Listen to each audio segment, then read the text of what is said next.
বর্তমান সরকার বাংলাদেশের পূর্ববর্তী যে কোনো তত্ত্বাবধায়ক সরকারের চেয়ে একবারে নিম্নমানের একটা সরকার। পূর্ববর্তী যত তত্ত্বাবধায়ক সরকার ছিল ৩ মাস ক্ষমতায় ছিল, তাই না? এই ৩ মাসের মধ্যে তারা ম্যাজিক দেখিয়েছে। ৩ মাসের মধ্যে তারা আলো ছড়িয়েছে। ৩ মাস পরে মানুষ বলেছে আমরা একটা খুব ভালো সময় পার করলাম। তার তুলনায় ৯ মাস সময় পেয়ে ডক্টর ইউনূস সেই তুলনায় কিছুই দেখাতে পারেন নাই। কিছু না মানে কিছু না। বিগত যেকোনো তত্ত্বাবধায়ক সরকারের চেয়ে বর্তমান সরকার একটা বাজে সরকার হিসেবে প্রমাণিত হয়েছে।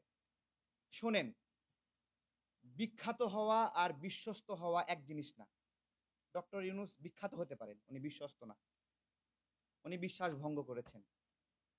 খুব সরল মনে রাজনৈতিক দলগুলো লোভ করে নাই গণ-অভ্যুত্থানের পরে এবং লোভ না করে তারা এই সরকারের অংশ হয় নাই। তারা বলে নাই আমার ১০ জন লোক নিতেই হবে এখানে।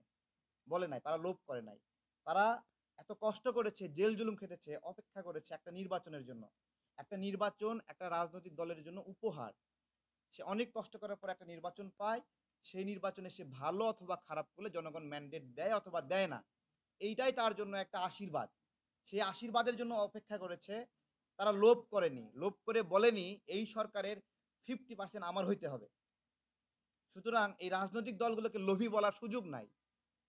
বরঞ্চ যারা এখানে ঢুকেছে বিভিন্ন লবিং করে, সিস্টেম করে, তাদেরই লোভ প্রকাশ পেয়েছে। আমরা লোভ করিনি এখনো। আমরা কি চাই? আমরা চাই জনগণের কাছে যেতে। গিয়ে বলতে চাই, "আমি এইটা, এটা করতে চাই, এই প্রতিশ্রুতি আমাকে আপনি সংসদে যাওয়ার সুযোগ দেন। জনগণ আমাকে বিশ্বাস করলে পাঠাবে, না হলে পাঠাবে না।" এই সরকার সেইরকম কিছু না।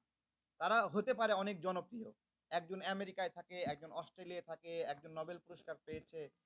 তো এগুলো আন্তর্জাতিক পরিমণ্ডলে তাদের অনেক থাকতে পারে, অনেক পরিচিতি থাকতে পারে। কিন্তু বাংলাদেশের পরিমণ্ডলে তাদের অবদান 0, 0, 0, বিগ 0। ডক্টর ইউনূস বলে না 3 0, আমিও বলি ডক্টর ইউনূসের অবদান বাংলাদেশে 3 0, কোনো অবদান নাই।